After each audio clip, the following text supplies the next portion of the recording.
Muy buenas tardes, jóvenes, ¿cómo están hoy?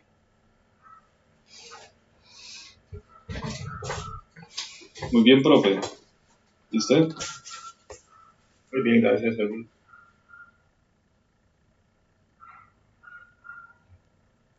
Vamos a iniciar la clase de hoy. A ver, un momentito. Vamos a continuar con el tema que teníamos la semana anterior, que era la red eléctrica nacional. Habíamos quedado acá en la diapositiva número 30, donde estábamos hablando de la amplitud de servicio, de tensión de servicio para media tensión. Ya habíamos visto lo que tenía referencia a baja tensión y ahora estamos hablando sobre la media tensión. En media tensión de este cuadro que estábamos viendo en pantalla, habíamos dicho que nos interesaba el intervalo que está en el recuadro de color azul en este momento. O sea, de los voltajes 34.500 y 19.920. Esos son los intervalos que nos están interesando por ahora. Y los voltajes mínimos y máximos, tanto normal y tolerable, para ese rango de 34.500 y 19.920. Vimos que funcionaban exactamente igual que los de baja tensión en cuanto a los mínimos y los máximos. Son parámetros que debe de cumplir la empresa eléctrica. Que estos intervalos normal y tolerable lo que nos van a representar son los límites máximos y mínimos de tensión que son permisibles. Estos límites de tensión obviamente van a estar expuestos, van a estar sujetos a los cambios de carga y potencia en el sistema de distribución. Cuando hablamos de sistema de distribución, estamos hablando entonces de la empresa que nos suministra el servicio eléctrico, llámese ICE, Fuerza y Luz, SPH, ASEC, cualquier empresa que nos da ese suministro de energía eléctrica. Y que esto obviamente está regulado por ARECEP. La regulación la viene a dar ARECEP para las empresas eléctricas. También nos dice la reglamentación de ARECEP que cuando se detecta alguna condición que esté dentro de los intervalos tolerables, se le dará un periodo, o sea, ARECEP le da un periodo de 3 meses a la empresa eléctrica para que corrija el problema. La empresa tiene que ajustarse a corregir el problema en esos 3 meses, de lo contrario será sancionada económicamente por ARECEP según lo que se estipula en la norma. Entonces ya cuando se detecta un voltaje que está fuera del rango tolerable, ya la empresa eléctrica es la encargada de realizar la mejora. Una vez que realiza la mejora, pues debe notificar obviamente a ARECEP y a los usuarios que está corregido el problema. Si el problema es mayor y no tiene la capacidad de corregirlo inmediatamente, sino que probablemente tenga que hacer una modificación en el sector, o que tenga que instalar más postes o instalar más transformadores, cosas así por el estilo, que requiera mayor tiempo para coordinación, para comprar equipos, para lo que sea, entonces la empresa eléctrica tiene esos 3 meses para ajustarse y poder corregir. Y si aún así, si la empresa eléctrica estima que la reparación para restablecer los voltajes a nivel indicado requiere más de 3 meses, puede llevar 5 meses, 6 meses o más, pues tiene que inmediatamente notificarlo a ARECEP para que ARECEP les extienda ese plazo de los 3 meses al plazo que ellos consideren prudente y que no les apliquen la multa económica a la empresa. Así es como funciona la parte de reglamentación que hace ARECEP para las empresas eléctricas de acuerdo a los voltajes que ya están establecidos, que están normalizados y que se encuentran dentro de sus rangos normal y tolerable. Es importante que nosotros sepamos que esto existe, porque a veces mucha gente no lo conoce y consideran de que y tal vez tienen problemas en sus casas o incluso en una industria, en una empresa, tienen problemas de suministro de voltaje de la empresa eléctrica y no tienen el conocimiento de que la empresa eléctrica está obligada a corregir y que es a ella donde nosotros tenemos que recurrir para que se realicen las mejoras. Y que esas mejoras tienen plazos establecidos también por ARECEP para que se realicen. Que si no se realizan, pues obviamente la empresa se va a ver sujeta a una sanción. Por eso es importante que conozcamos que existe este tipo de reglamentación y que no estamos a la libre de las empresas eléctricas. Ellas también tienen su responsabilidad, aunque ellas nos están dando el suministro a nosotros y nosotros estemos pagando por ese suministro, ellos están obligados a darnos una energía con calidad y continuidad del servicio, que sea eficiente. Y así está la normativa vigente para Costa Rica. En el ámbito nacional tenemos diferentes organizaciones que intervienen en la red eléctrica nacional. Tenemos las instituciones que son de control y regulación, que ya vimos que el MINAE forma parte del ejecutivo del gobierno y es el ente que está destinado para crear las políticas, sobre todo a largo plazo, en cuanto a energía. El MINAE es el ente rector, el superior. Tenemos al ente regulador, que es ARECEP, que es quien se encarga de crear las normas de regulación, de crear las disposiciones para que las empresas las cumplan y las sanciones también que se le da a las empresas, y además es el encargado de fijar las tarifas eléctricas. Del otro lado tenemos a la Contraloría General de la República, que es la institución, o sea, es el abogado del Estado, que se va a encargar de toda la parte legal, de que las mismas instituciones del Estado cumplan con la reglamentación que tienen vigente para todo el tema de fiscalización de obras, de demás. Pero la Contraloría General de la República también está dentro de esta macro obligada a velar porque las instituciones públicas que intervienen en energía cumplan cada una con su parte. Dentro de las principales empresas generadoras de electricidad en Costa Rica tenemos el ICE, que ya vimos que es el ente mayor, es la institución que tiene por ley mayores facultades y que tiene la posibilidad de estar a un nivel superior. Tenemos empresas como la Compañía Nacional de Fuerza y Luz, la Empresa de Servicios Públicos de Heredia y JASEC, que son empresas de tipo municipal, que brindan el servicio eléctrico a sus respectivas regiones y que tienen algunas... Dime.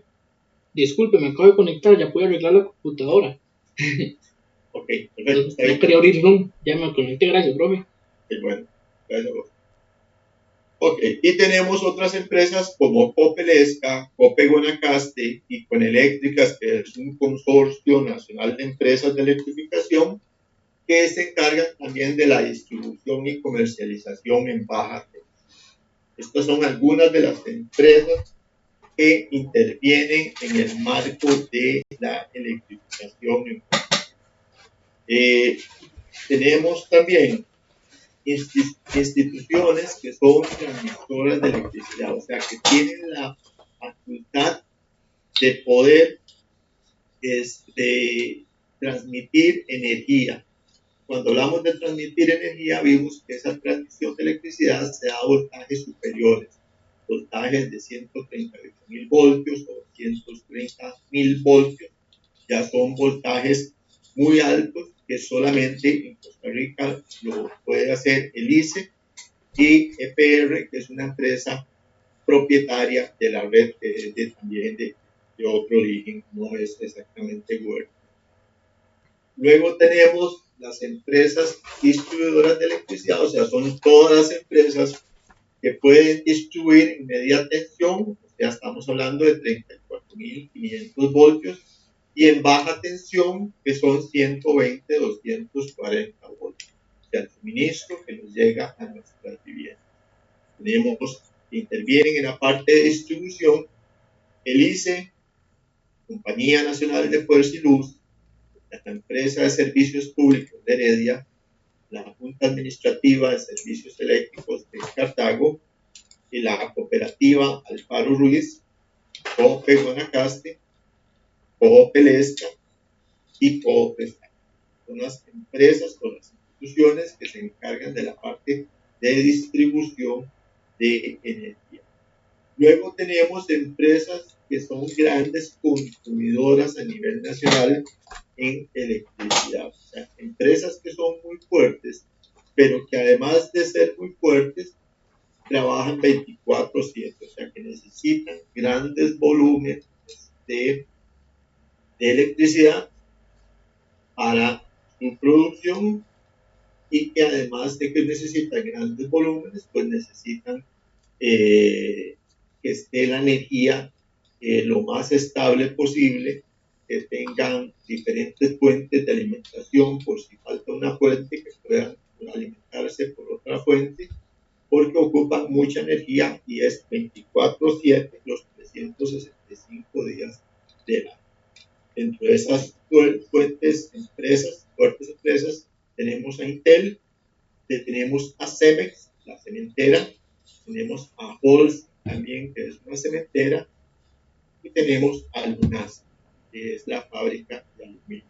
Tenemos otras empresas también que están dentro de ese mismo rango, por ejemplo, Vicesa y algunas otras empresas, pero estas son algunas de las que podemos mencionar acá como empresas que son muy, muy fuertes en la parte de consumo de energía. De hecho, estas empresas, la gran mayoría, tienen su propia subestación para abastecer su energía. Son empresas muy fuertes que necesitan tener redundancia y tener una fuente confiable de energía para que sus sistemas no se paren nunca, siempre estén energizados y siempre estén trabajando.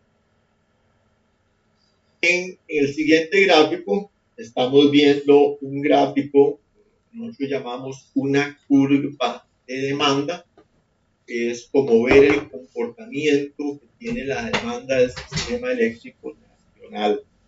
El sistema eléctrico nacional se debe monitorear. Esta parte le corresponde obviamente al ICE, y tienen que tener monitoreado completamente la demanda del país para ver en qué momentos se necesita tener mayor generación y en cuáles momentos se puede reducir la generación.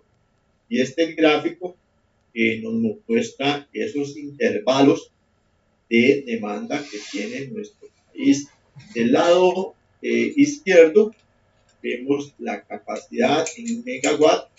Estamos hablando que son millones de vatios, lo que nos representa aquí.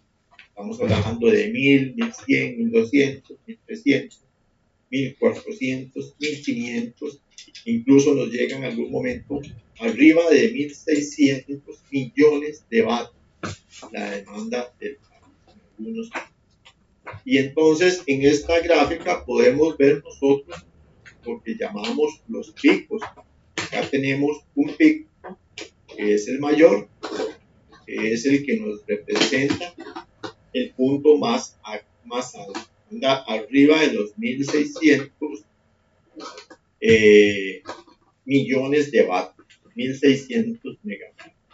Y si vemos, ese pico se está dando en el horario de las 18:30 horas. Ese es el horario en el cual se consume más energía en el país. Más o menos, ahorita estamos a las 18:20 en este momento, ya estamos dentro de ese pico máximo, que es la parte donde se consume más energía en nuestro país. Vemos que durante la mañana tenemos periodos muy parecidos, ¿verdad? En cuanto a consumo, luego tenemos el pico de la tarde-noche, que es este en que estamos ingresando en este momento, 6:20 de la tarde, 6:30. Luego hay un declive, el consumo, o más o menos de las 20 horas, se empieza a dar ese declive de consumo, a las 20 horas, en la parte nocturna, y llegamos en la madrugada de las, más o menos de las 22 horas, a las 23 horas, 11 de la noche, empieza a descender todavía un poco más, y este punto de acá empieza a elevar nuevamente, más o menos a las 5:30 de la mañana, empieza a subir nuevamente el consumo para volver a estabilizarse y luego tener el pico.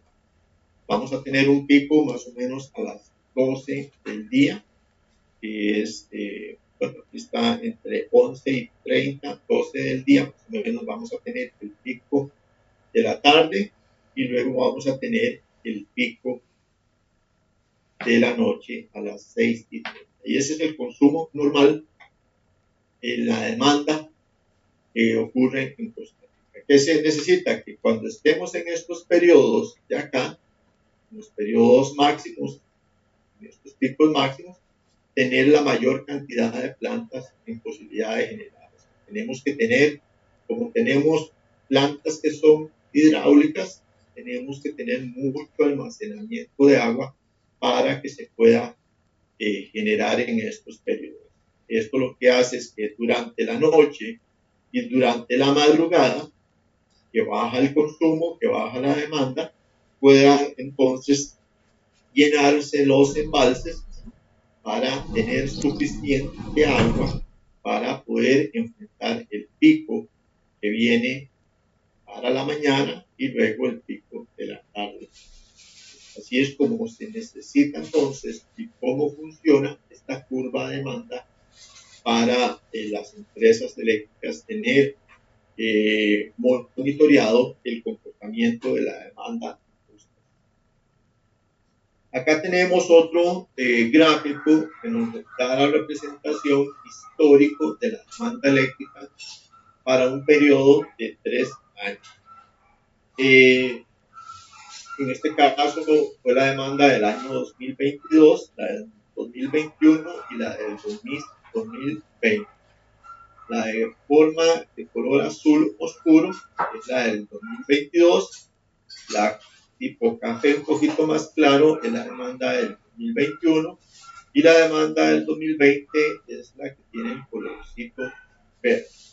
Como podemos ver, la demanda es muy similar, tiene patrones que se repiten, entonces es fácil predecir cuál es el comportamiento. Y en nuestro país es bastante fácil porque tenemos únicamente 2 estaciones que están bien establecidas en el territorio, la estación seca y la estación lluviosa. Obviamente, en la estación seca vamos a tener menos agua, vamos a tener que usar más fuentes térmicas para generar, y en la estación lluviosa tendremos mayor cantidad de agua. Pero en realidad la demanda es muy significativa y es muy con patrones muy predecibles. Siempre vamos a tener obviamente algunos picos altos y algunos picos bajos, y así va a ser el comportamiento para 3 años, para 5 años, para 10 años. Va a ser un comportamiento muy similar en todos los periodos. ¿Una duda, jóvenes? ¿Aquí? No, profe, todo bien. Muy bien. ¿Un otro? ¿Todo está claro? Bueno, Gracias. Bien. Entonces vamos a ver ahora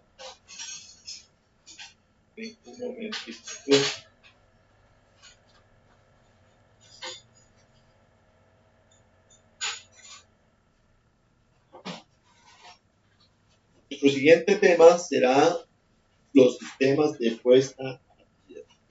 Este es el tema último de este módulo. Sistema de puestas a tierra. Y empezaremos hablando sobre qué es un sistema de puesta a tierra, cuáles son las ventajas, para qué lo utilizamos y qué dice también la normativa en cuanto a los sistemas de puesta a tierra.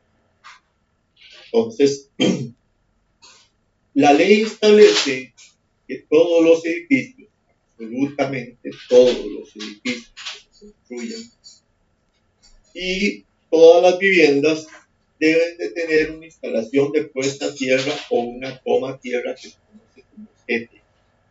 O sea, cualquier infraestructura, cualquier edificio que contemple una instalación eléctrica, esa instalación eléctrica puede ser un único bombillo, puede ser un tomacorriente, puede ser lo más mínimo, pero cualquier sistema, cualquier infraestructura que contemple una instalación eléctrica tiene que tener por ley obligatoriamente un sistema de puesta a tierra. No se puede obviar en ninguna instalación. Siempre debe existir un sistema de puesta a tierra. ¿Y por qué es necesario el sistema de puesta a tierra? Porque el sistema de puesta a tierra es un elemento protector. Es el primer elemento protector de nuestra instalación eléctrica. Pero no solamente de la instalación eléctrica, sino que es el primer elemento que va a proteger a los usuarios de las cargas eléctricas. Es garantizar la seguridad de las personas contra contactos indirectos con líneas energéticas. Todas las masas, o sea, todas las carcasas, o sea, todos los compartimentos de todos los equipos que estén en instalación eléctrica tienen que estar aterrizadas, tienen que tener su puesta a tierra, absolutamente todo. Esta puesta a tierra tiene un objetivo que es limitar el voltaje o la tensión con respecto a tierra. Esto obviamente se hace para asegurar primero la protección de las personas, pero también para asegurar la actuación de las protecciones que tiene nuestro sistema o nuestra instalación, para que los interruptores que protegen nuestra instalación funcionen adecuadamente y también para eliminar o disminuir el riesgo que supone una avería en los materiales eléctricos. Pues se protege primero, salvaguarda la vida de las personas, de los usuarios. Se salvaguarda los equipos electrónicos que intervienen en la instalación, todos los equipos. Se protege también la instalación eléctrica como tal y se protege también el inmueble, el edificio. Esto es fundamental y esto es lo que está estipulado en nuestro Código Eléctrico Nacional. Entonces, la puesta a tierra es una instalación de cables de protección que van desde cada uno de los tomacorrientes de nuestra instalación, donde es el sitio donde nosotros vamos a estar enchufando o conectando los aparatos eléctricos, y la tierra, el terreno. O sea, es una conexión que tiene que estar completa, no puede estar partida, no puede estar abierta en ningún punto. Tiene que conformarse como un anillo, como un todo. Tiene que estar lo que nosotros llamamos equipotencialmente conectado. Quiere decir que todos los tomacorrientes tienen que estar polarizados, o sea, tienen que tener, si tenemos tomacorrientes 120 voltios en nuestras casas, tiene que tener una línea fase, tiene que tener una línea neutro y tiene que tener una línea de puesta a tierra. ¿Por qué? Porque esta puesta a tierra es la que se va a conectar por medio del enchufe de los equipos a la carcasa de los equipos, para que cuando las personas lleguen a tocar los equipos, a maniobrarlos, estén protegidos por esta puesta a tierra. Entonces, la puesta tiene una misión fundamental y es evitar que si existe alguna fuga de corriente en la instalación, y tenemos que entender la fuga de corriente como algo no intencional, o sea, puede ser una avería que está por parte del equipo que esté conectado, que es propiamente que falló algún componente. Puede ser una avería que una puerta la cerramos o al cerrarla un cable y lo peló y quedó haciendo contacto con la parte metálica del equipo. Puede ser, por ejemplo, que algún roedor se comió parte del cable y esto generó que también esté en contacto con una parte metálica del equipo.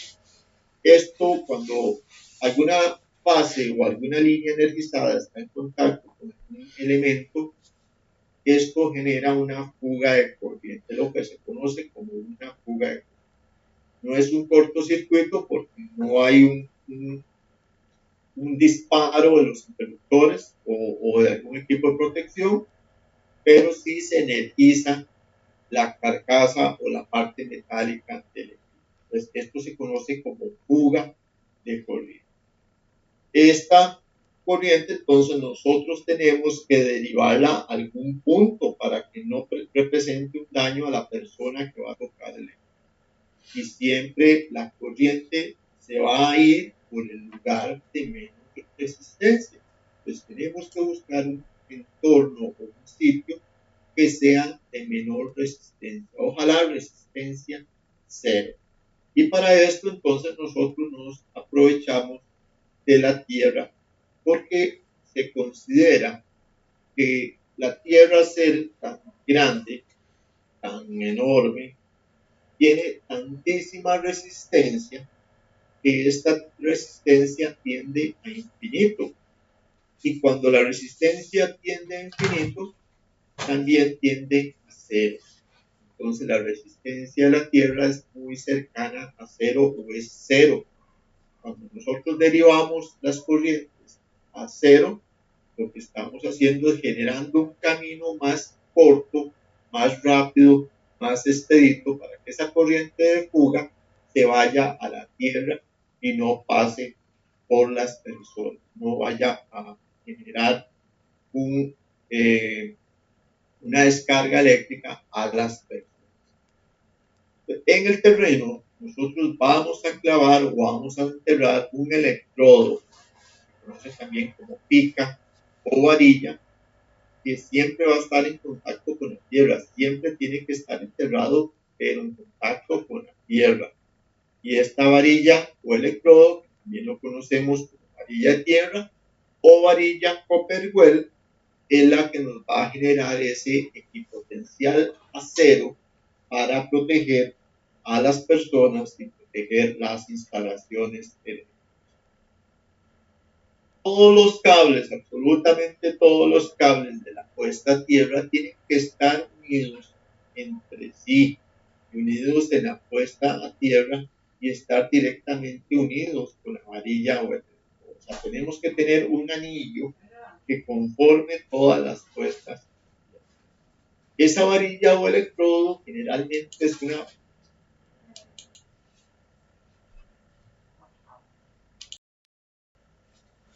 barra metálica de cobre o algún metal, generalmente hierro, que tiene algún recubrimiento de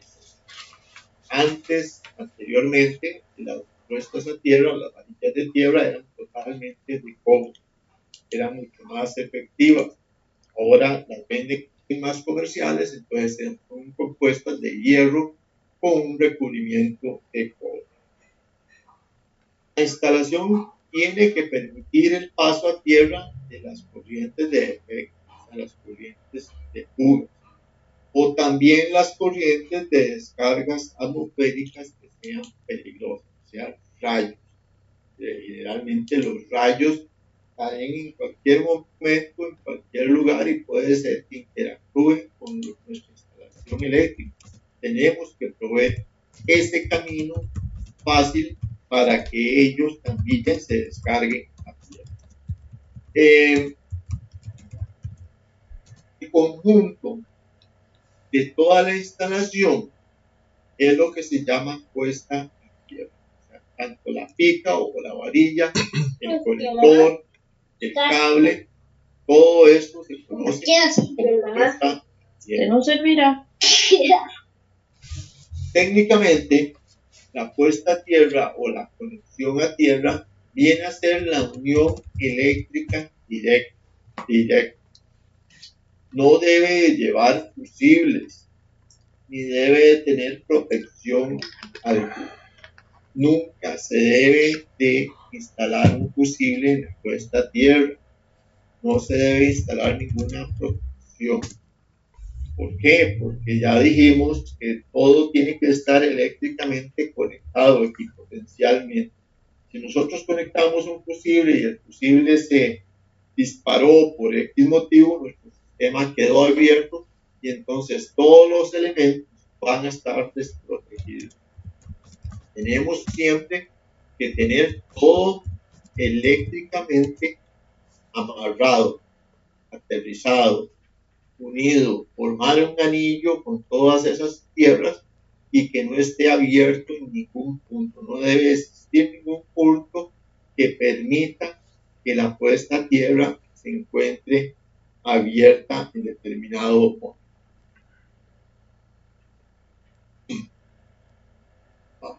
Aquí tenemos una imagen. En esta imagen tenemos algunos elementos que intervienen en la puesta a tierra. Lo primero que vemos es que tenemos la pica o la varilla de tierra. Esta varilla de tierra, como vimos, está enterrada en el suelo, en la tierra. Tenemos una caja de registro que las venden en la ferretería. Normalmente es una caja de 30 por 30 en concreto, porque la varilla de tierra tiene que tener su parte superior visible para realizar comprobaciones del cable, comprobaciones de la varilla y comprobaciones de medida de esa resistencia, medida en ohmios de esa resistencia. En algunos edificios tenemos unos dispositivos que son como unas platinas de cobre que se instalan normalmente en los edificios para generar diferentes conexiones de puesta a tierra. O sea, es como un tipo regleta que se utiliza para conectar diferentes puestas a tierra. En este caso, se conectó con la puesta a tierra del bajante de la tubería metálica de agua del edificio. Y tenemos también conectada otra platina o regleta de cobre para conectar otros elementos, por ejemplo, esta masa, este equipo que parece una lavadora, la masa o la carcasa de una refrigeradora, la masa o la carcasa también de una plancha. Entonces, todos los equipos van a estar conectados a tierra por medio de ¿qué? Del cable de puesta a tierra, que es de color verde, que debe ser de color verde. Siempre. No debe existir en ningún momento nada que separe estos. En el caso de la lavadora, la refrigeradora y la plancha, ellos van a venir sus tomacorrientes, sus enchufes o sus cables, los vamos a traer al tomacorriente y el tomacorriente es el que se encargará de proveer la conexión de puesta a tierra por todo el sistema hasta el centro de carga o la caja de interruptores o la caja de breaker, como queramos llamar.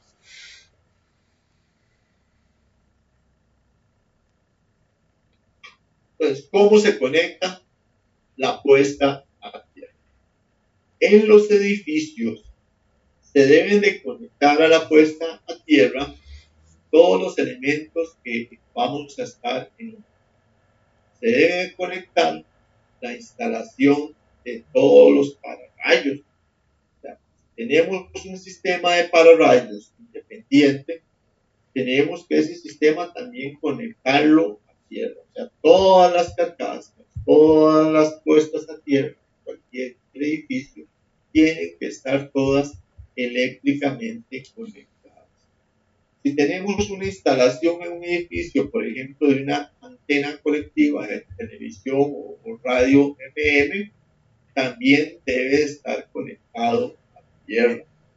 Los tomacorrientes eléctricos, las masas metálicas comprendidas en los aseos y en los baños, todo debe estar conectado a tierra.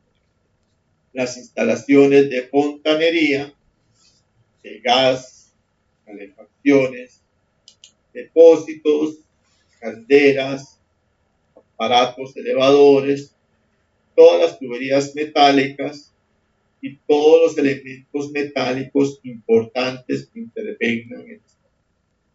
O sea, prácticamente todo lo que esté expuesto o que esté en contacto, que pueda estar en contacto con las personas, debe de conectarse a tierra, absolutamente todo.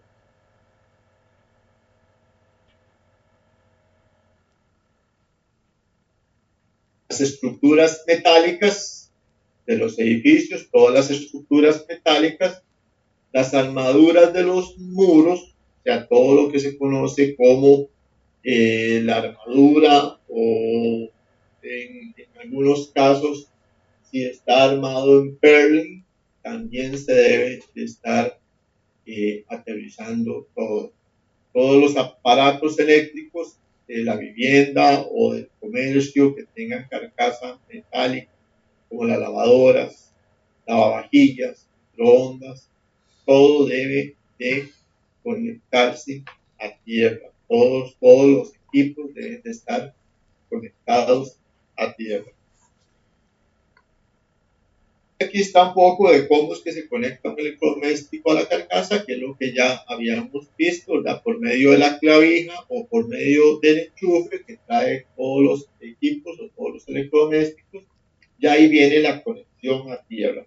Ese tercer electrodo que trae el enchufe, que es de forma redonda, es el que hace la conexión a tierra de la carcasa. Internamente dentro del equipo va a estar conectado a la carcasa.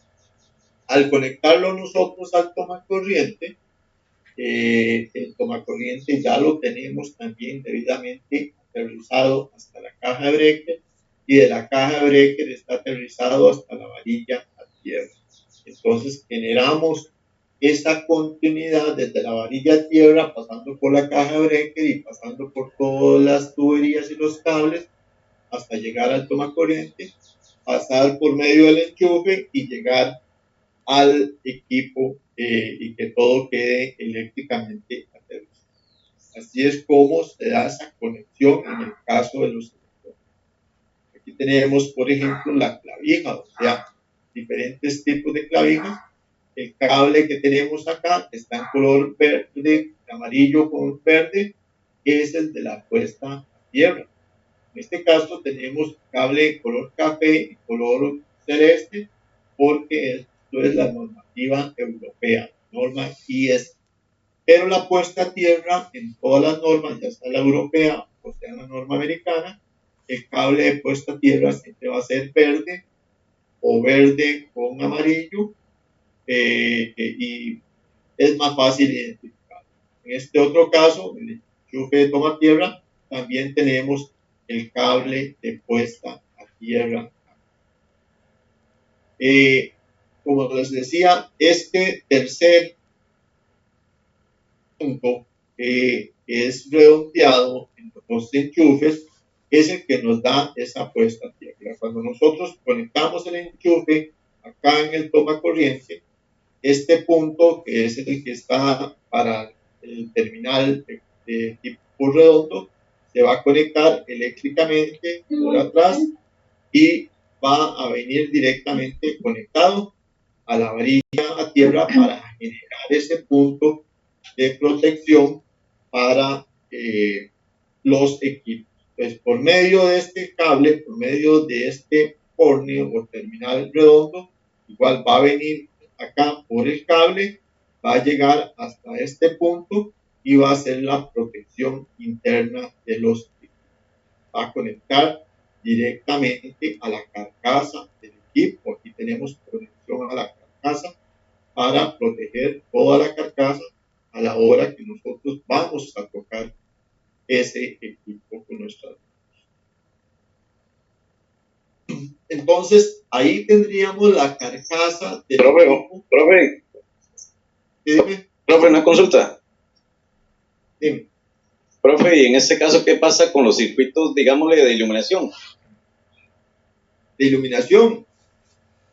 Sí. Deben de estar aterrizados también todos los equipos. Ah, ok, de acuerdo, profe, gracias. Y todos los equipos tienen que estar aterrizados. Pero recordemos que cuando nosotros hacemos una instalación eléctrica, generalmente utilizamos cajas de registro, cajas de conexiones, y esas cajas son metálicas, deben de estar aterrizadas. Y la puesta a tierra va por toda la instalación. Si nosotros tenemos base, neutro y tierra para los tomacorrientes, para iluminación tenemos que tener base, neutro y tierra también. Tenemos que proteger los equipos. Algunos, en cuanto a iluminación, existe mucha variedad en el mercado de equipos de iluminación, sobre todo los que son LED. ¿Y cuántos cables traen los que son LED? La mayoría.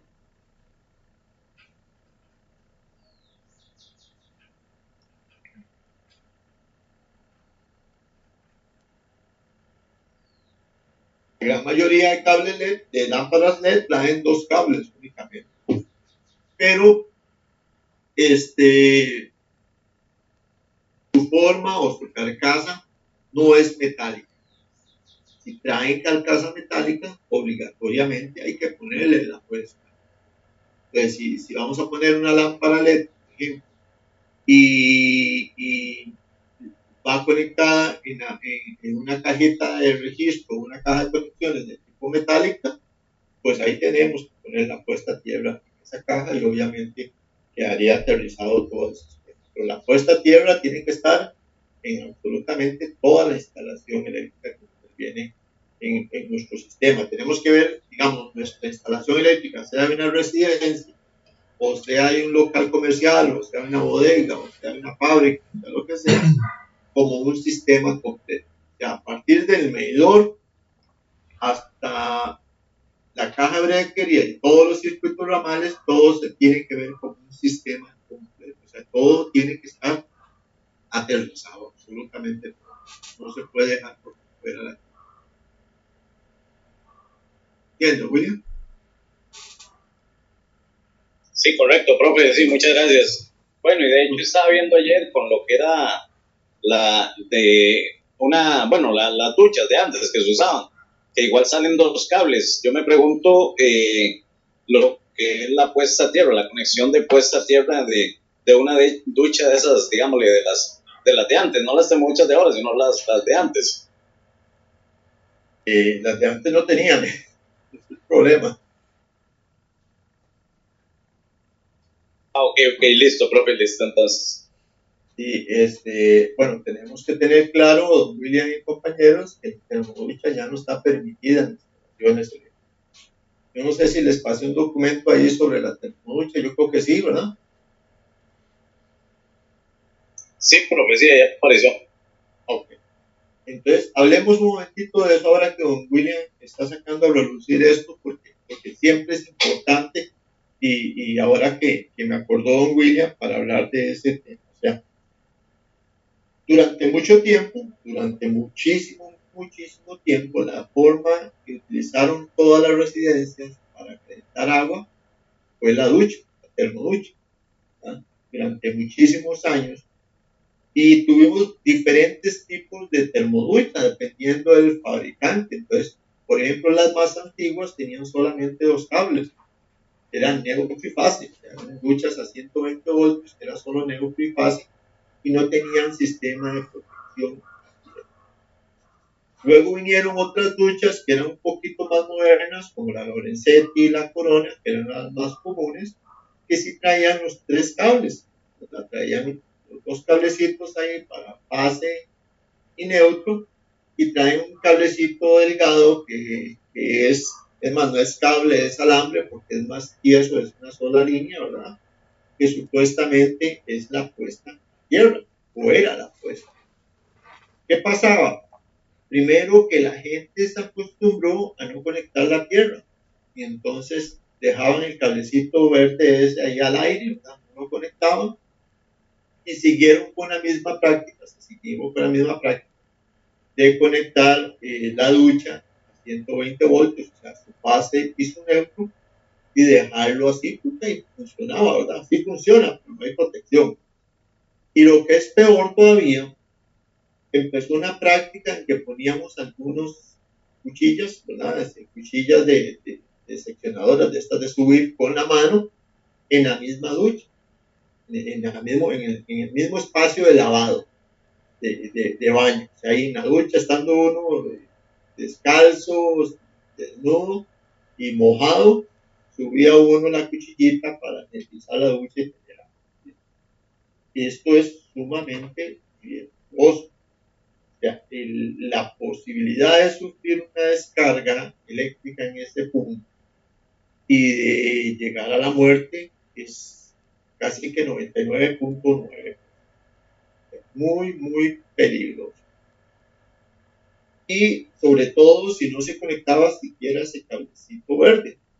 Pero ¿qué pasa con ese cable verde? Ese cablecito verde, en realidad, cuando uno desarma la ducha o abre la ducha, no está eléctricamente conectado a nada. Es un cablecito que está sujetado ahí a presión en un espacio que trae la termoducha, y lo que hacen es pelar el cable, se pela el cable para que esté en contacto directo con el agua. O sea, terrible. O sea, se pela el cable para que esté en contacto directo con el agua y que ahí se vaya a tierra. Y esa agua va a bajar por la termoducha y va a llegar a la persona. Y lo que es peor es que esa agua que va a bajar ahí por ese cable a tierra, conectado eléctricamente a tierra, viene de unas resistencias que están sumergidas en esa misma agua. Unas resistencias eléctricas que tienen que estar sumergidas, porque si no están sumergidas en agua se queman. Y entonces, primero las resistencias se energizan con la fase positiva o la fase de la línea, y luego esa misma agua que sale de ahí pasa por la tierra y llega. Entonces, el riesgo es sumamente elevado. La ducha es muy, muy peligrosa para utilizarla de esa forma. Y el tener partes eléctricas, y eso es lo que dice esa hojita o ese PDF que yo les envío a ustedes, el tener también partes eléctricas dentro de ese espacio donde nos vamos a bañar, por ejemplo una ducha, una cochilla o un interruptor, o tener incluso un tomacorriente, cualquier cosa ahí es sumamente peligroso, o sea, no es peligroso. Y lo que pasa es que las duchas durante mucho tiempo las hemos utilizado así, y los fabricantes no se han preocupado por mejorar esa parte de seguridad. Y seguimos utilizando las duchas con esa misma problema. O sea, cuando tenemos instalaciones de ese tipo, cuando nosotros veamos instalaciones de ese tipo, tenemos que hacerle la advertencia a las personas de que eso es muy, muy peligroso, que no debe de funcionar así. ¿Qué tendríamos que hacer? Tener un calentador de agua, un termo de agua, ubicado en otro espacio fuera del baño, y que venga por medio de tubería de agua caliente, venir esa agua y caer directamente a las personas. Pero que en todo ese espacio donde nosotros nos vamos a bañar no exista absolutamente ninguna conexión eléctrica. Debe de existir nada. Cero conexiones eléctricas en ese espacio. ¿Me han entendido, muchachos? Sí, profe.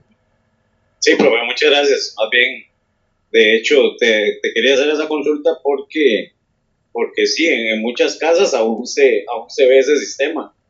Y por eso era la consulta, profe. Muchas gracias. Justo. ¿Y más quería hablar ahí? Profe, que entendido. Ok, gracias, Kendall. Ok, entonces ahí les quedó el articulito ese que yo les envié. Ahí tiene algunos otros temas, habla de algunas cosas, pero sí quería esta semana dejarles bien claro esa parte a todos los estudiantes de todos los grupos. También muchas gracias, don William, por recordármelo, porque sí a mí me preocupa, porque sí, es muy común, es muy utilizado todavía la ducha en las residencias y todavía es muy común también tener un interruptor ahí para controlar si estamos en el baño descalzos y mojados. Entonces eso tenemos que ir quitando esas prácticas y parte de lo que está pidiendo el Colegio de Ingenieros y está haciendo este tipo de comunicados es de que debemos de incentivar o por lo menos informar a las personas de que no es correcto, de que es muy peligroso y que nuestro código eléctrico específicamente nos dice que en ese espacio donde vamos a estar bañándonos no debe existir ninguna parte energizada, no debe existir nada de eso. Incluso, vamos más allá, si nosotros digamos que estamos hablando ahorita de un baño común y corriente, ¿verdad? Nosotros entramos al espacio y lo que tenemos es... Pero si en nuestro baño tenemos una tina o un jacuzzi, el jacuzzi obviamente necesita un calentador especial de agua y necesita un sistema que se llama un mantenedor de temperatura, que es como una especie de calentador, pero tiene algunas características especiales, y también necesita una bomba de agua, obviamente, para que tome el agua de la tina, la pase por el calentador, la pase por el mantenedor y la devuelva a la tina del fuego. Entonces, es muy común que las personas que instalan estas tinas o estos jacuzzis instalen todos estos equipos debajo de la tina, donde nosotros vamos a ir a acostar, a tirarnos hacia atrás con las manos atrás de la cabeza y los que se toman sus whiskycitos, se toman sus whiskycitos ahí en el jacuzzi. Incluso algunos ponen hasta una pantalla de televisión al frente, ¿verdad? Para estar viendo televisión. Pues todo eso debe eliminarse. Esos espacios energizados, esas zonas donde estamos en agua, estamos mojados, no deben de existir. Es sumamente peligroso.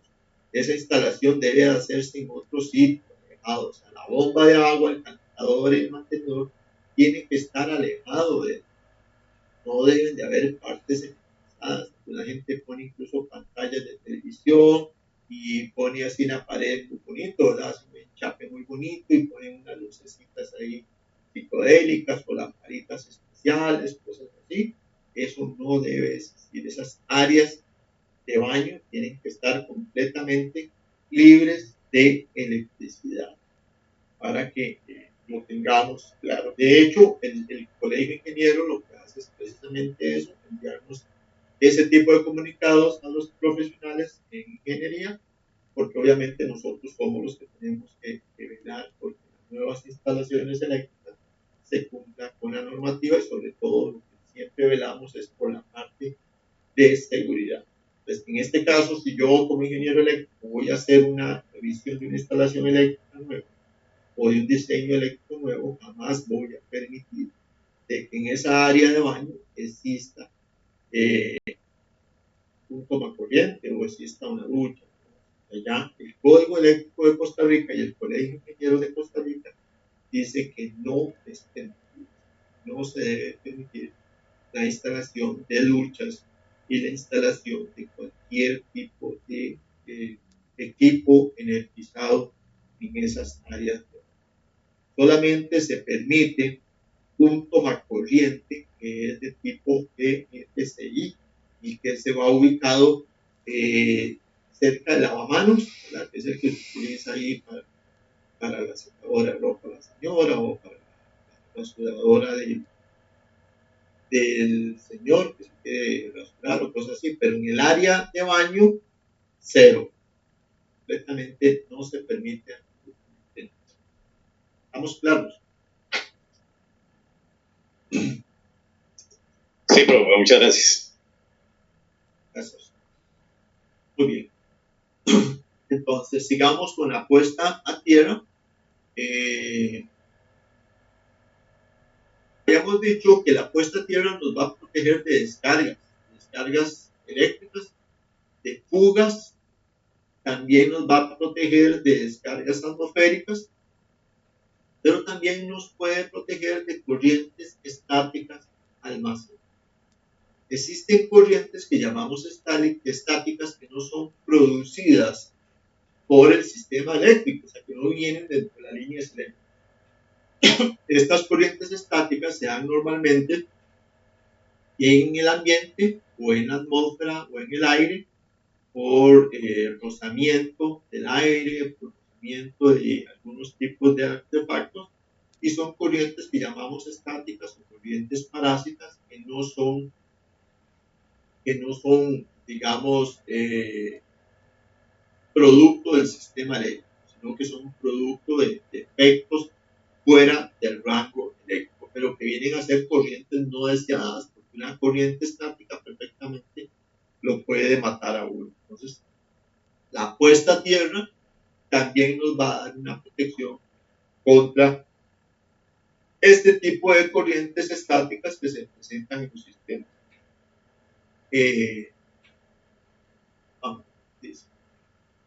Entonces, ¿cuál es la justificante para la instalación de la puesta a tierra? Nos dice aquí la teoría que cuando se trata de un circuito eléctrico normal, la corriente se desplaza, o sea, va a ingresar por el conductor de la fase hasta el receptor eléctrico o el equipo eléctrico o el aparato que vamos a conectar, en este caso puede ser una lámpara, y regresa por otro cable al cual llamamos. Esto es el ciclo del circuito eléctrico. La corriente ingresa por la fase, hace su trabajo en el equipo y regresa al equipo. O sea, la corriente siempre va a buscar retornar a la fuente. Voy a hacerme un dibujito aquí pequeñito que lo podamos interpretar un poquito. Vamos a hacerlo. Es decir, que esto es la fuente y que yo te tengo por acá una lámpara. Recuerdan nuestro circuito básico y hicimos la primera parte de este curso. Esta es mi fuente. Voy a decir que yo tengo aquí los 120 voltios y aquí tengo mi voltio. Entonces lo que me dice la teoría es que la corriente va a salir por la fase, se va a venir por acá, va a pasar por el bombillo, va a generar un efecto del bombillo que es que ilumine el bombillo, va a generar luz y luego sale por el neutro del bombillo y regresa a la. Eso quiere decir que la corriente, también llamamos intensidad, y que su unidad de medida es el amperios, va a tener este comportamiento. Que la misma cantidad de amperios que salen debe ser la misma cantidad de amperios que regresan. Siempre va a suceder, siempre tiene que suceder. Pero si aquí en el camino, por ejemplo, se dio una falla, en algún punto, el cable se cortó acá, se cortó el cable, se peló el cable y se pegó con una lámina o un riel que había ahí de la casa, cualquier cosa, y entonces va a haber una derivación de la corriente, va a haber una pérdida, el amperaje siempre va a seguir pasando por acá, hacia el bombillo, pero aquí hay una derivación de corriente que está yéndose a tierra o a la masa del equipo. Si el equipo no está aterrizado, no hay la puesta a tierra, cualquier persona que llega y toca aquí el cable, entonces la corriente que estaba aquí, los amperios que debían de salir, a ver, digamos que yo tenía aquí 4 amperios, y aquí salieron 4 amperios, en teoría, si no hay ninguna derivación, aquí tenían que pasar los 4 amperios por la lámpara y retornar los 4 amperios. Pero puede ser que aquí perdimos 1 amperio, por aquí siguen, entonces mis otros 3 amperios pasan por el bombillo, mis 3 amperios, y regresan a la fuente solamente 3 amperios.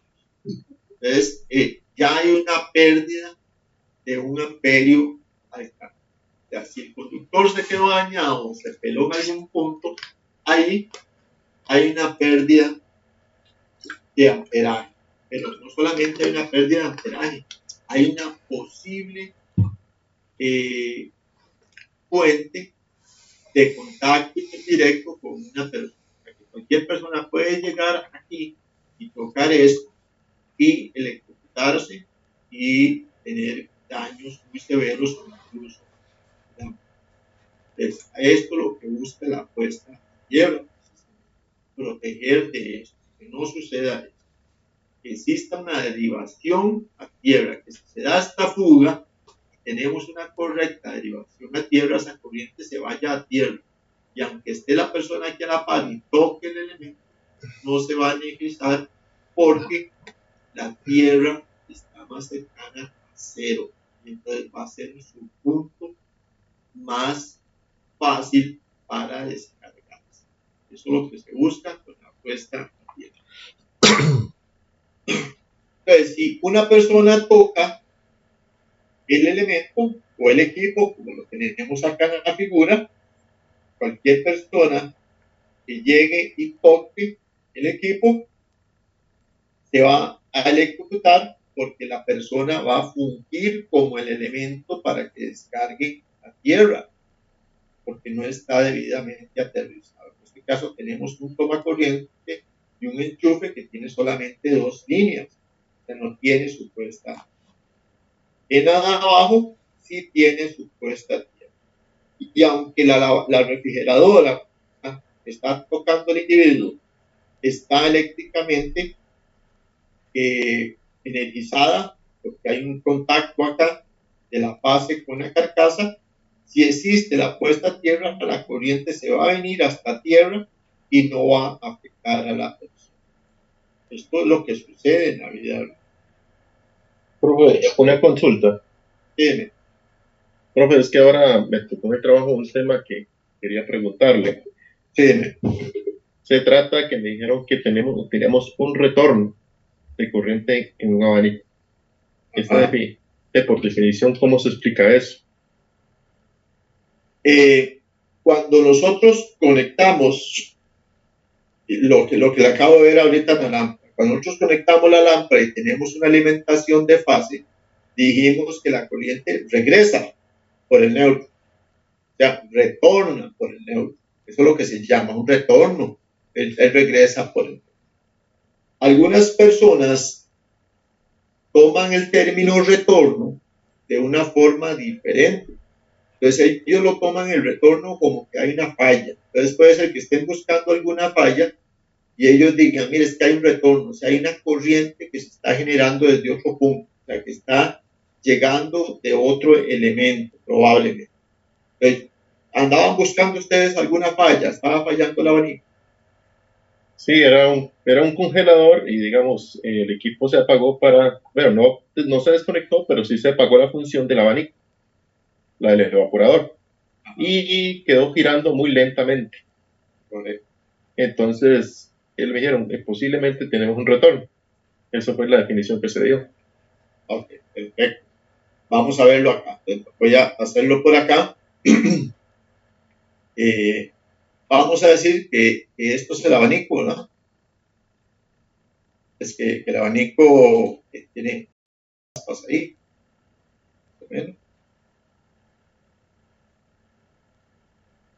No soy bueno dibujando, pero vamos a decir que eso es un abanico. ¿Verdad? Este abanico tiene que estar alimentado desde algún punto. Pues obviamente tiene que tener un interruptor. En algún punto él tiene que tener un interruptor, ¿verdad?, para alimentarlo. Entonces, este abanico, por acá,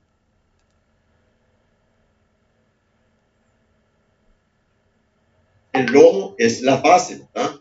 Entonces, yo voy a decir que voy a hacer la fuente por acá.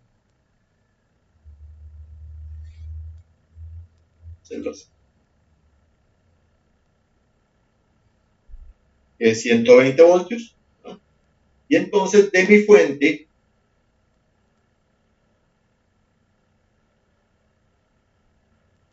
va a salir la fase. La fase va a venir, pasa por el interruptor y llega. También él debería de tener otra línea, que es el neutro, ¿verdad?, porque es 120 voltios en ese caso. Según lo que vimos nosotros de mi fuente, bueno, y adicionalmente, este abanico tiene que tener su puesta a tierra.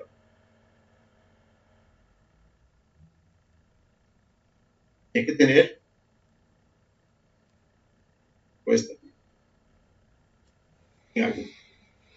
Según lo que vimos nosotros, la corriente entra por la fase, ¿verdad? Se viene, cerramos el interruptor, se energiza el abanico y el abanico empieza a funcionar normal y pasa aquí por el grupo de bobinas del abanico que generan el movimiento y retorna o se devuelve por el neutro. La corriente que sale es la misma que retorna. Entonces puede ser que en algún momento el abanico se detuvo, como dices, efectivamente el abanico se detuvo, entonces vas a buscar la fase. Entonces resulta que el abanico empieza a girar muy lentamente, o puede ser que empiece a girar intermitentemente. Pero el abanico tiene partes metálicas, entonces puede ser que en algún otro punto exista otro motorcito, esa maquinaria, puede ser que exista un motor, un punto, o que exista cualquier otro elemento que también está alimentado eléctricamente, o sea que tiene también fase,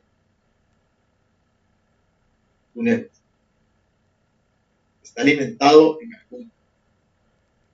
Entonces, en algún punto, el neutro de este motor está pegando con la carcasa de abanico y entonces está haciendo las veces del neutro original del abanico. Entonces, cuando es así, y como pasó por un sistema de resistencias que tiene el motor, probablemente lo que genera son una señal muy tenue, muy pequeña, o puede ser que incluso si el contacto no es muy efectivo, si está automáticamente genere intermitencia. Entonces, algunos técnicos, entre comillas, llaman a esto un retorno. O sea que hay un cable que está alimentando el abanico por algún otro lado. Y eso puede suceder tanto en el neutro como en el fase. Entonces, a eso probablemente se refieren cuando te hablan de un retorno. De que hay una alimentación que se está dando por otro lado por algún elemento que está pegando en algún. ¿Se entiende? Sí, profe, sí, ya sí entendí mejor. Okay. Bueno, perfecto. A veces cuesta un poquillo explicarlo, pero yo trato ahí que sea más fácil de entender. Pero así funciona. Pero Cuando nosotros hacemos la instalación del equipo, generalmente sí decimos, bueno, la base es la alimentación y el neutro es el retorno, precisamente por esa teoría que les dije hace un momento de que la corriente que entra debe ser la misma corriente que regresa, que retorna a la base. ¿Okay?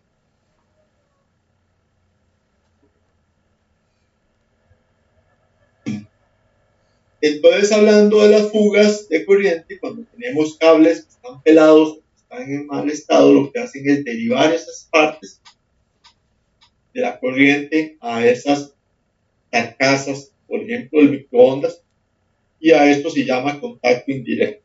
En el caso del abanico también se podría considerar un contacto indirecto. Hay un contacto indirecto de alguna otra línea que viene de alimentación de otro sistema y que está energizando ese abanico. Entonces, esto es muy común, es muy frecuente.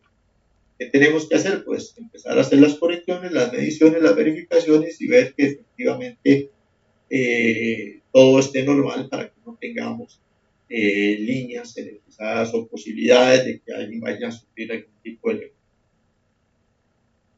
Otro caso puede ser que alguna de las carcasas metálicas de cualquier aparato almacene carga eléctrica. Entonces ya vimos que los equipos, sobre todo las masas o los equipos, pueden ser que almacenen cierta carga estática, ya sea por rozamiento del aire, por rozamiento de piezas que estén moviéndose, cosas así por el estilo. De la carga estática también existe. Y lo vemos nosotros, por ejemplo, cuando en algunas ocasiones nos arrimamos a las pantallas de televisión, algo así, que incluso se nos sale ahí una chispita, ¿verdad?, de los dedos, o recibimos ahí una pequeña descarga, o cuando estamos nosotros, venimos del exterior de la casa y vamos y nos echamos una cobija o nos tratamos de quitar la camisa, dependiendo del material, también vamos a sentir algún tipo de corriente eléctrica, pequeñas descargas eléctricas, que eso es corriente estática, lo que se llama corriente estática. Se da mucho por rozamiento. Incluso si nosotros tomamos y empezamos a rozarnos algo, algún metal en el cabello y lo ponemos en contacto ahí con otra superficie, podemos generar algún tipo de chispa, ¿verdad?, que es corriente de tipo estático. El conjunto de las partes metálicas de un aparato eléctrico en sus condiciones normales están aisladas de las partes vivas, o sea, siempre las partes vivas tienen que estar aisladas de las partes metálicas. Estas partes metálicas las conocemos como masas, y mucha gente utiliza el término hagamos conexión a masa, hagamos conexión a tierra, se les habla así directamente a los equipos. En realidad, efectivamente, la masa o carcasa es todo el envolvente del equipo, todo, digamos, toda la carcasa o el cuerpo de la lavadora, toda la carcasa y el cuerpo de la refrigeradora o el microondas, todo eso es la masa, que generalmente son partes construidas de metal, con algún baño de pintura epóxica y otras cosas, pero viene siendo metal.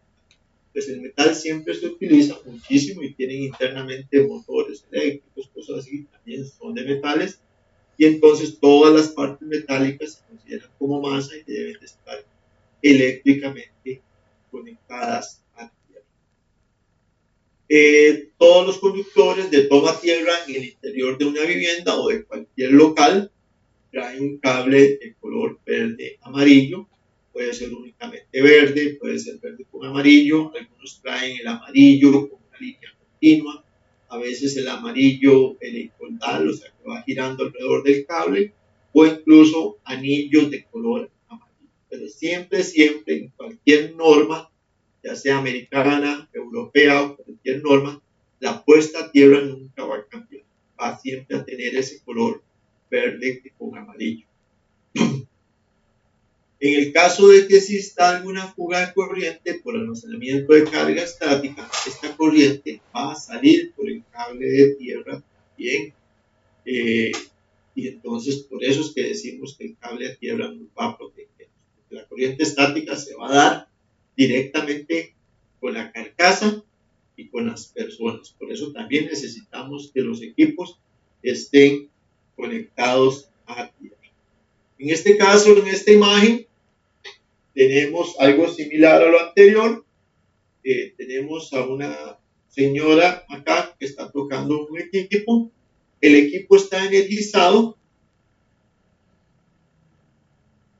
En algún punto se energizó, por eso nos da este símbolo de color rojo acá, que el equipo está energizado, pero la persona no sufre ninguna electrocución porque tiene debidamente conectada su puesta.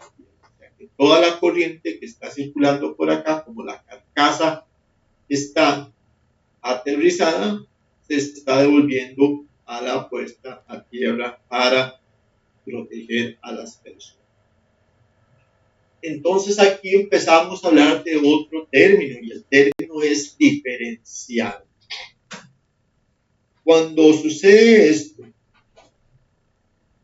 cuando existe una fuga de corriente por la carcasa metálica o una corriente de cualquier tipo, la corriente que entra por la fase va a ser distinta a la que sale por el neutro, que es lo que vimos ahora con las imágenes, tanto el bombillo que les hice yo acá, como del abanico que el compañero nos indicó.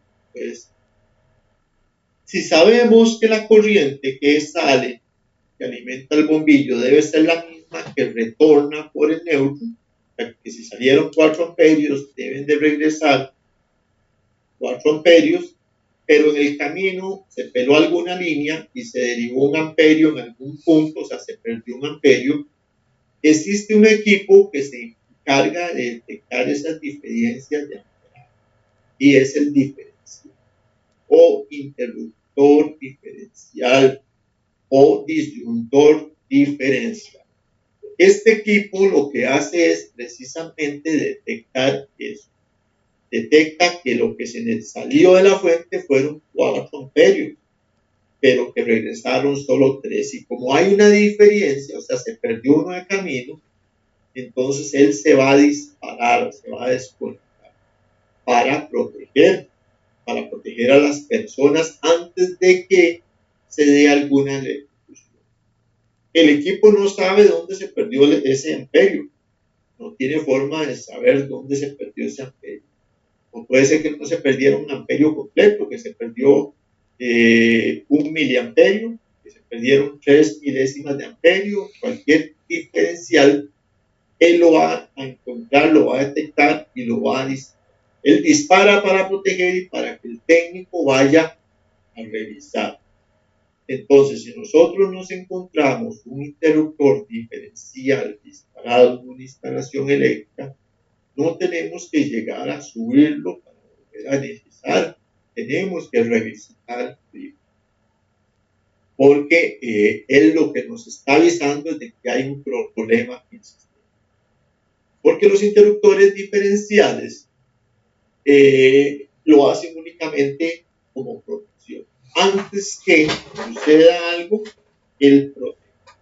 Y entonces nosotros tenemos que tener eso siempre consciente de que él nos está avisando de un posible daño. Entonces no tenemos que llegar a volver a energizar, a subir el precio, sino que tenemos que revisar antes. Cuando ya estemos completamente seguros de que todo está bien, entonces volvemos a energizar. Eso debe ser así siempre.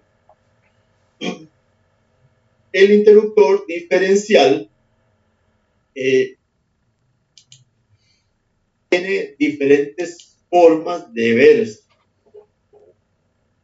Ya que aquí nos dice que antes de volver a activar el diferencial debemos de averiguar dónde está la avería.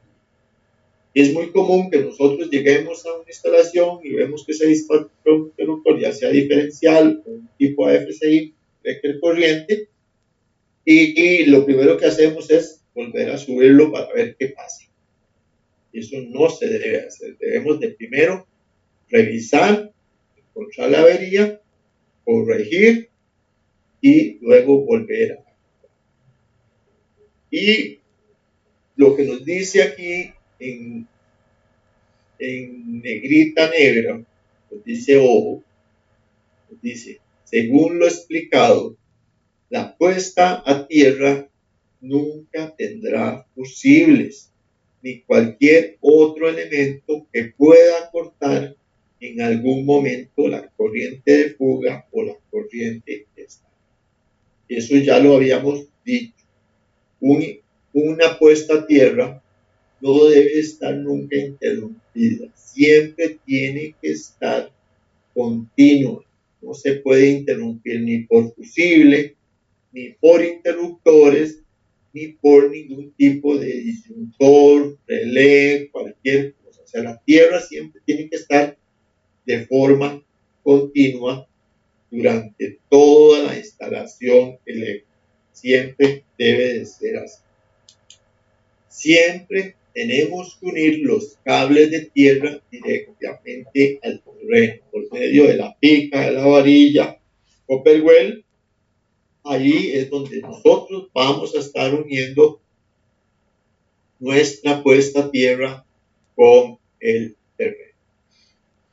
Como podemos comprobar, el diferencial y la toma tierra están íntimamente ligados a la protección de las personas en la instalación eléctrica.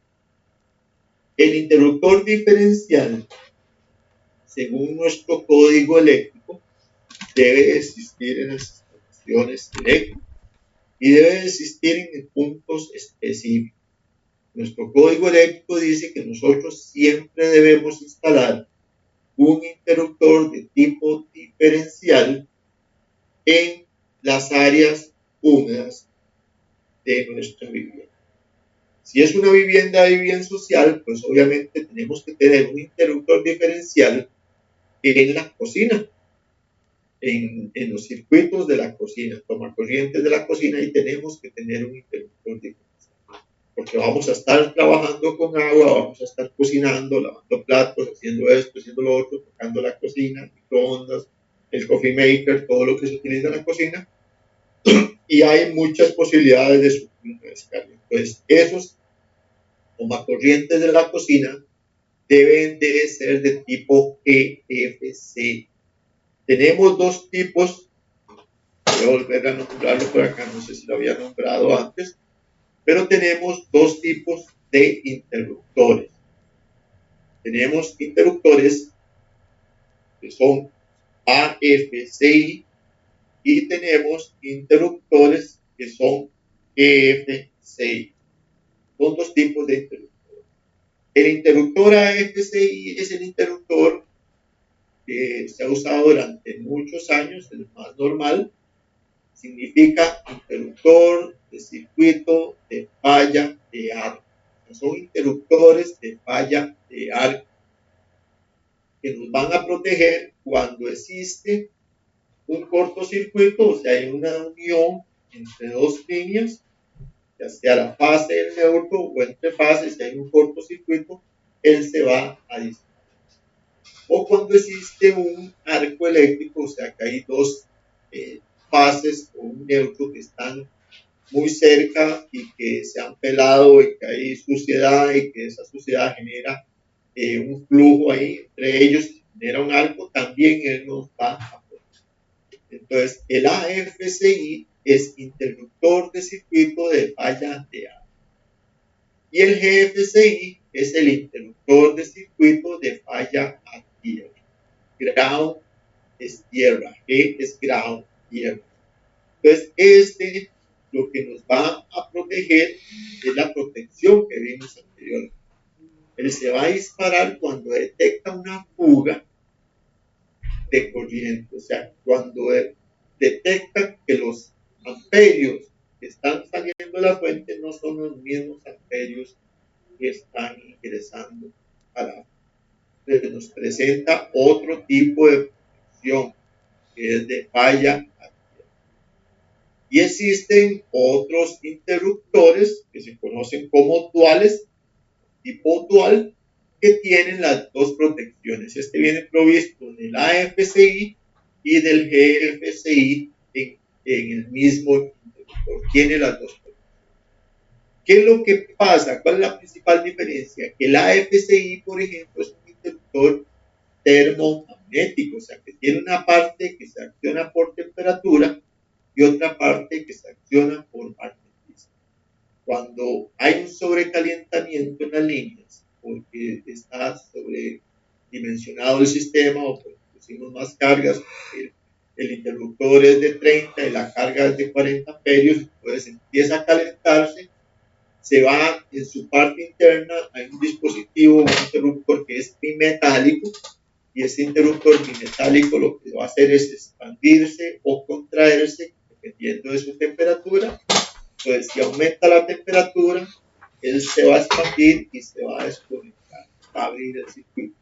Cuando él baja la temperatura, o sea, se enfría, vuelve otra vez a su posición. Y la otra, la magnética, es la que se va a accionar cuando hay un cortocircuito, cuando se unen dos líneas entre sí, dos fases o una fase común. Eso es el principio de funcionamiento del interruptor tipo AFCI. Mientras que el GFCI, ese interruptor, como bien dijimos, lo que hace es censar o medir los amperios o la corriente que sale de la fuente y la que regresa a la fuente, tiene internamente un dispositivo electrónico que se encarga de esa parte. Entonces, ese dispositivo electrónico lo que hace es eso, censar la corriente que sale de la fuente y la corriente que ingresa a la fuente. Cuando notó alguna diferencia, se va a disipar.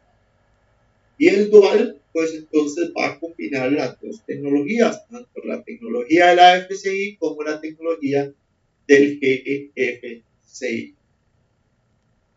¿Una duda? ¿Un comentario? Todo claro, profe. Gracias. Todo bien, profe. Gracias. Los jóvenes, vamos al receso y regresamos a las 8, si Dios lo permite. De acuerdo, profe. Ok, listo, profe. Okay.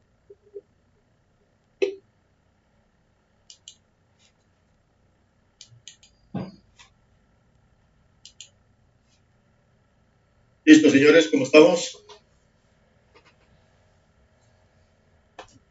Aquí Listo, estamos, profe. bro.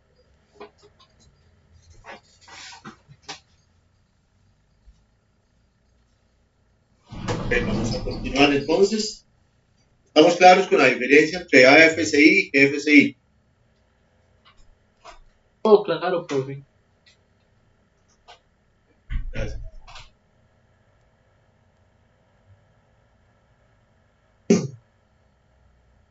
Vamos a ver cuáles son los componentes de nuestra instalación eléctrica. Entonces, cualquier instalación de puesta a tierra debe contemplar primero el electrodo a tierra, o sea, la pica, la varilla o la toma a tierra, o como lo conocemos nosotros, varilla copperwell. Esto es un elemento metálico o un conjunto de conectores interconectados que están empotrados en el suelo, o sea, van a estar enterrados y en contacto eléctrico con el mismo. Puede ser que estén empotradas en hormigón, pero que esté en contacto con la tierra en una gran superficie, una gran parte de la varilla a tierra. Algunas puestas a tierra se pueden instalar en algunos otros materiales. Hay gente que utiliza carbón, por ejemplo, que hay un tipo de concreto, de mortero, que se utiliza para puestas a tierra porque ayuda a bajar la resistividad del terreno. En terrenos donde existe una resistividad muy alta, entonces se utilizan el carbón o algunas sales o algún tipo de concreto especial para bajar la resistividad del terreno. Es algunas cosas que se pueden implementar si tenemos problemas de alta resistividad del terreno. También podemos generar mallas de puestas a tierra o anillos de puestas a tierra con diferentes picas o diferentes barras clavadas en el suelo. Generalmente se utilizan mallas de puesta a tierra en zonas que requieren una baja resistencia, por ejemplo en subestaciones eléctricas, en centros de equipos de cómputo, en call center, en torres de transmisión, en torres de telefonía, en torres de telecomunicaciones, donde existen bancos de transformadores, también se suele hacer mallas de puestas a tierra. Para sistemas de pararrayos también es usual hacer interconexiones de puesta a tierra. La línea de enlace con la tierra va a ser el borne principal. De ese borne principal saldrá el conductor de tierra o la línea de enlace con la tierra, que va a enlazar o enlazará el anillo con todos los electrodos de la puesta a tierra. En un edificio, principalmente cuando son edificios de viviendas, el borne principal de tierra será una barra metálica sujeta a la pared o al suelo mediante tornillos o garras. Son del tipo de láminas que vimos en la imagen anterior, que son láminas de cobre. Generalmente se ponen en las esquinas de los edificios de apartamentos, en las esquinas de edificios, de condominios, etc. En los edificios grandes se ponen esas barras en puntos específicos para ahí mismo hacer la conexión equipotencial de todas las puestas. En la línea principal de tierra y derivaciones, bueno, así como sus derivaciones, estas líneas secundarias y los conductores de protección que van a estar interviniendo en los circuitos interiores cumplen también la función de unir todas las masas con la puesta a tierra del edificio. También se deben de unir a puesta a tierra todas las canalizaciones metálicas para agua, para gas, para depósitos de gasoil o gasolina, antenas de televisión y todas las masas metálicas que intervienen en el edificio o en la infraestructura que se necesita proteger. En cuanto a los conductores de protección, estos van a servir para unir eléctricamente todas las masas de la instalación a ciertos elementos con el fin de asegurar la protección contra contactos indirectos. En este circuito de puesta a tierra, los conductores de protección unirán todas las masas, como lo vimos anteriormente, en los enchufes directamente y en la línea principal del enlace a tierra que va a ir por medio del tomacorriente. Siempre van a ser de color verde amarillo y generalmente son los conductores que están en la parte interna de todos los locales o todas las viviendas. En esta imagen vemos cómo se debe de instalar la puesta a tierra o la varilla de puesta a tierra. Tiene que tener una cajita de registro. En este caso se está utilizando una caja de policarbonato, o sea, de plástico especial con tapa. Debe estar visible el electrodo de la varilla a tierra, visible también el conector y el cable de puesta a tierra. ¿Para qué? Para hacer las verificaciones tanto visuales como de medición de puesta a tierra. En este otro lado vemos, por ejemplo, que tenemos una varilla de puesta a tierra, está un poco salida de la tierra y que no tiene su caja de protección. Acá tenemos nuevamente un esquema completo de puestas a tierra, en donde tenemos la varilla. Acá está la varilla de puesta a tierra, toma a tierra.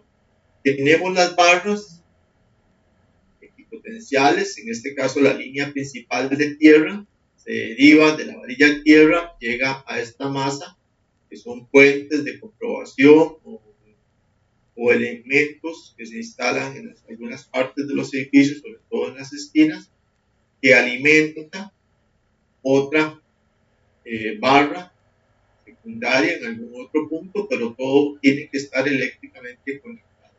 Y de ahí salen todas las demás derivaciones para las masas de los equipos y también para toda la equipotencialidad, o sea, para todo lo que son los bajantes, tuberías de agua, y todas las derivaciones de línea principal de puestas a tierra, carcasas, etc.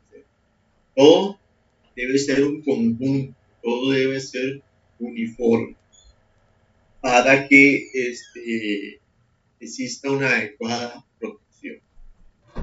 Luego veremos algunos equipos de medición como este que estamos viendo acá, este aro se utiliza para hacer mediciones de puesta a tierra En este caso, en una torre de transmisión, se están haciendo las verificaciones de la medición de puesta a tierra. Ya sabemos que las torres de transmisión se utilizan para voltajes muy elevados y como tal son torres que son muy altas, requieren una adecuada protección de puesta a tierra para proteger las descargas atmosféricas de los rayos.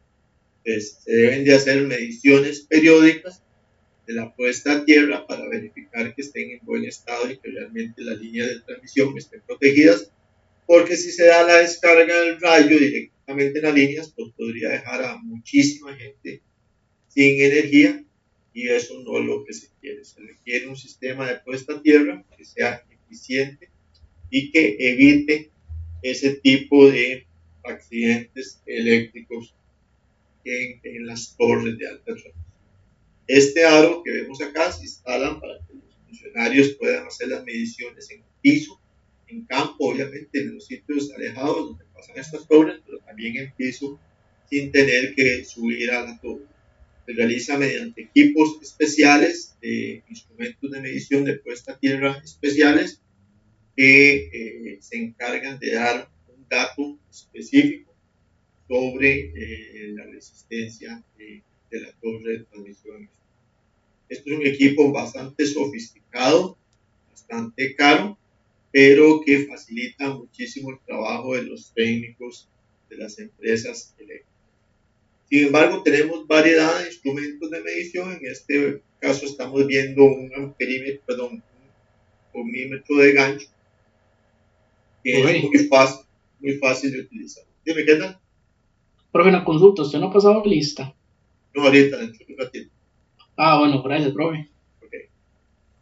Este equipo nos permite realizar mediciones de puesta a tierra sin necesidad, por ejemplo, de desconectar el motor, que estamos viendo en la imagen, pero no necesitamos desconectar el motor, sino que únicamente introduciendo el cable de puesta a tierra dentro de la pinza, se obtiene una medición correcta de la puesta a tierra del equipo.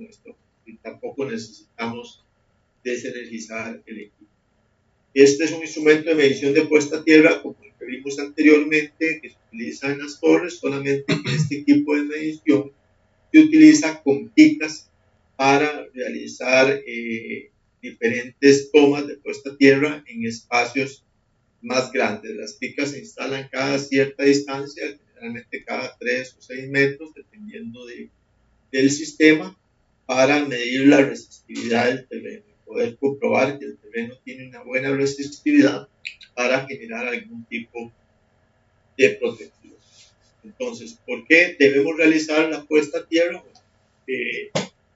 Ya sabemos que la puesta a tierra es la que nos va a proteger de descargas y también a prevenir daños futuros. Si tenemos una puesta a tierra que sea eficiente, no solamente nos va a contribuir con el aumento de los tiempos de inactividad necesarios, sobre todo si es en una industria, porque puede generar daños en los equipos, puede generar daños en la instalación eléctrica y requiera hacer trabajos de mantenimiento muy excesivos y por lo tanto parar la maquinaria, parar la producción. Y también la inexistencia de la puesta a tierra es sumamente peligrosa y esto va a aumentar obviamente las fallas en el equipo. Sobre todo si estamos trabajando con equipos que son muy sensibles, equipos electrónicos, cualquier diferencia potencial o cualquier falla en el equipo, si no tiene una adecuada puesta a tierra, pues va a hacer que el equipo se dañe más fácil. Si no tenemos un sistema de puesta a tierra que sea eficaz, entonces también podríamos vernos expuestos a descargas eléctricas. Además, pueden generarse errores en instrumentación en equipos muy sofisticados. Puede ser que una inadecuada puesta a tierra genere alguna señal errónea en los equipos de instrumentación. Podríamos tener problemas de distorsión de armónicos, problemas de factores de potencia, y un sinnúmero de fallas también que se pueden prevenir si tuviésemos una adecuada puesta a tierra. Porque la puesta a tierra también nos da redundancia del neutro, y el neutro lo que hace es estabilizar el voltaje. Y si estabilizamos el voltaje, nuestros equipos van a estar funcionando mucho mejor. Entonces, si tenemos corrientes de falla y no cuentan con un sistema de puesta a tierra que tenga un diseño adecuado y que se ha mantenido también acorde a los sistemas de puesta a tierra, también hay que darles mantenimiento. Las descargas o los armónicos o todo lo que se dé en este sistema de puesta a tierra también puede ser que encuentre algún camino no intencionado que pueda incluir a personas, o sea, que pueda generar alguna descarga o algún daño a las personas que están en el entorno. Existen algunas organizaciones que se encargan de dar las recomendaciones o girar las normas o directrices para las realizaciones de las puestas a tierra con el fin de garantizar la seguridad de las personas. Son organizaciones internacionales que se encargan de velar porque exista normativa y que esa normativa se aplique. Entonces, cada país se encarga de definir a cuál norma se aplica o a cuál norma se adhiere y a cuál instituto se adhiere para trabajar sus normas. Tenemos la OSHA, que es la Administración de Salud y Seguridad Ocupacional, la NFPA, que es la Asociación Nacional de Protección contra el Fuego, que es a la cual pertenece nuestro Código Eléctrico Nacional, la NFPA. Tenemos la normativa ANSI-ISA, que es el Instituto Nacional Estadounidense de Estándares e Instrumentación, que también es muy popular. Tenemos el TIA, que es la Asociación de la Industria de Telecomunicaciones. Tenemos la norma IEC, que es de la Comisión Electrotécnica Internacional. Esta normativa es de tipo europea. Tenemos el CENELEC, que es el Comité Europeo de Normalización Electrotécnica, también es de tipo regional europeo. Y tenemos la IEEE, que es el Instituto de Ingenieros Eléctricos y Electrónicos. Como les dije, cada país se encarga de definir a qué tipo de organización y a qué tipo de reglamentación se va a dar. Todas tienen la finalidad, proteger la vida humana como principal objetivo, proteger los equipos, proteger las instalaciones y obviamente pues van a estar muy similares, son bastante similares. En el caso nuestro, en Costa Rica, utilizamos obviamente la NFPA, que es la Asociación Nacional de Protección contra el Fuego, y es a la cual pertenece nuestro Código Eléctrico Nacional. Y en normativa americana usamos muchísimo la IEEE, Instituto de Ingenieros Eléctricos y Electrónicos. También para la parte americana es muy importante pertenecer a la IEEE.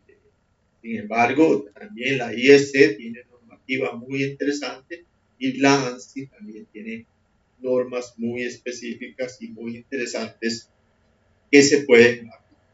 Pero generalmente estas son las dos que más utilizamos en nuestro país.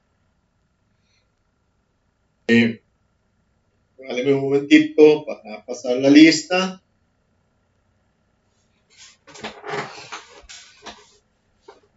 Estamos 29.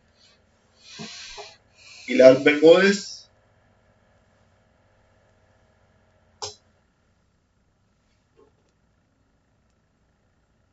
Alvarado Corrales. Presente, profe. Gracias. Fernández Rojas. Eso. Gracias. Mora, Presente. gracias. Oviedo Barca, Presente, profe. Picado Mora, Presente, profe. Vivos Macís, Presente, profe. gracias. Villanueva Segura, Presente, profe. Bien. continuamos entonces. A ver.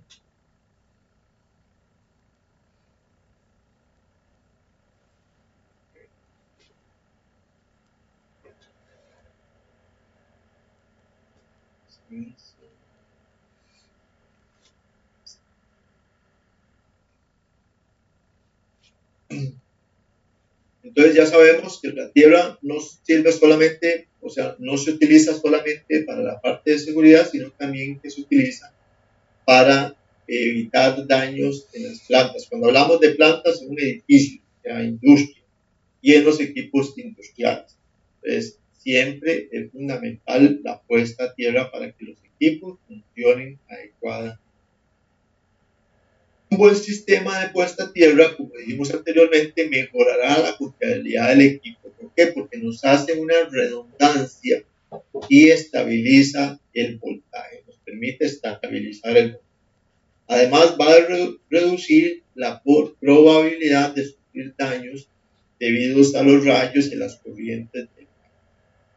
Esto ya lo sabemos, pero puede ser también que en determinado momento el voltaje de la empresa eléctrica sufra un incremento y también la puesta a tierra nos puede dar una protección contra esos incrementos de voltaje que sean desproporcionados. Generalmente cuando se dan daños en lugares de trabajo como consecuencia de descargas atmosféricas, se pierde muchísimo dinero en reparación, en tiempos muertos, pero también se producen muchos incendios y los incendios también generan muchas pérdidas a las empresas y también obviamente generan un alto grado de peligrosidad para las personas que laboran en las empresas. Entonces, dentro del nivel de seguridad que tienen que tener las empresas, pues deben de contar siempre con un efectivo y continuo sistema de puesta a tierra y una revisión constante. Los sistemas de puestas a tierra deben de estar revisándose constantemente para que se puedan fijar parámetros de revisión continuos, ya sean mensuales, trimestrales, semestrales, anuales, etcétera, dependiendo del tipo de instalación, y que siguiendo esos parámetros o ese tipo de coordinaciones se pueda tener un mayor detalle de cómo están todas las puestas a tierra que intervienen en un edificio, cuál es su medida en ohmios y si hay algún cambio en el tiempo que requiera intervenir. Entonces, si trabajamos en una empresa específica en el área de mantenimiento, siempre debemos de considerar las revisiones periódicas de los sistemas de puesta a tierra. ¿Para qué? Para que todo esto redonde en una buena productividad de la empresa y también que los equipos se encuentren en muy buen estado. Cuando pasa el tiempo, después de mucho tiempo estar instalados los terrenos, si son terrenos corrosivos, los terrenos varían mucho dependiendo de la región, dependiendo del país. Pueden ser terrenos muy arcillosos, otros muy pedregosos, otros muy ácidos, otros muy húmedos. Y como las varillas están enterradas en el terreno, obviamente van a estar expuestas a estos agentes corrosivos, a la humedad, a la gasificación, a la salinidad, a todas las altas temperaturas.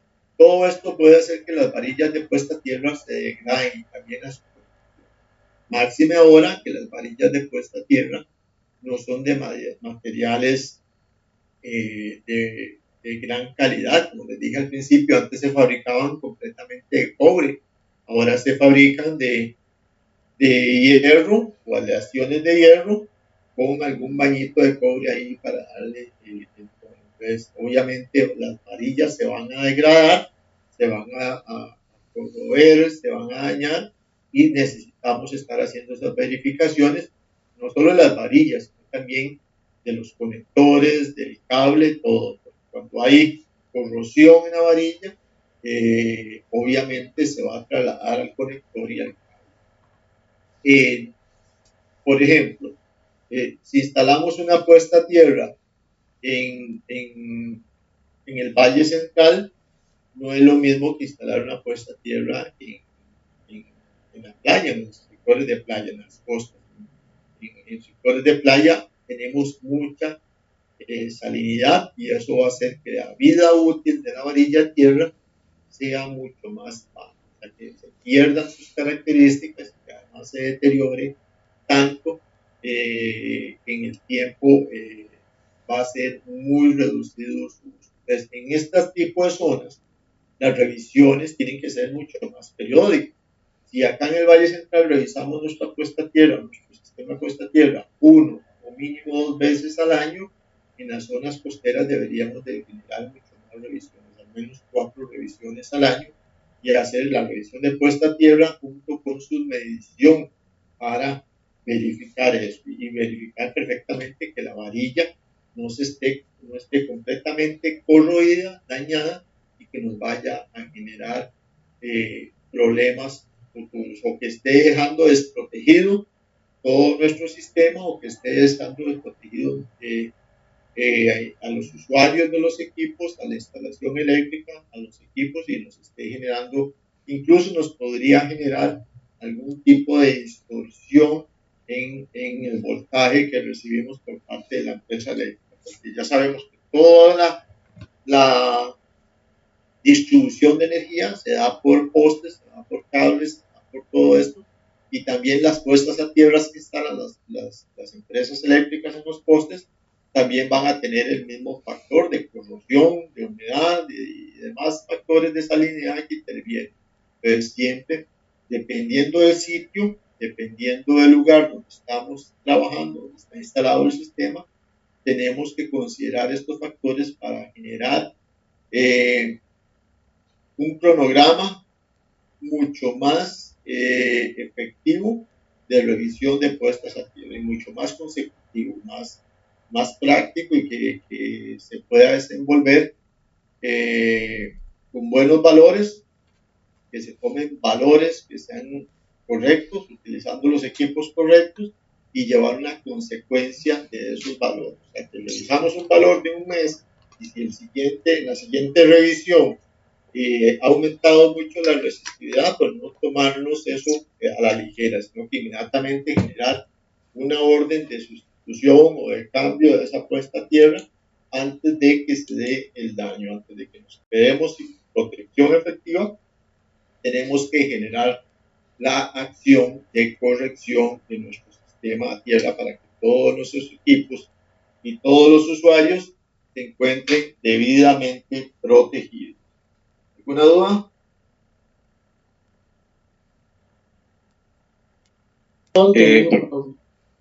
Profe, con permiso. Dime. Profe, tal vez no dé chance a la respuesta, pero nada más tal vez para hacer el comentario o igual la consulta. Hay valores aceptables y en cuanto a esta tierra, digámosle, valores máximos y mínimos en cuanto a la puesta a tierra, profe.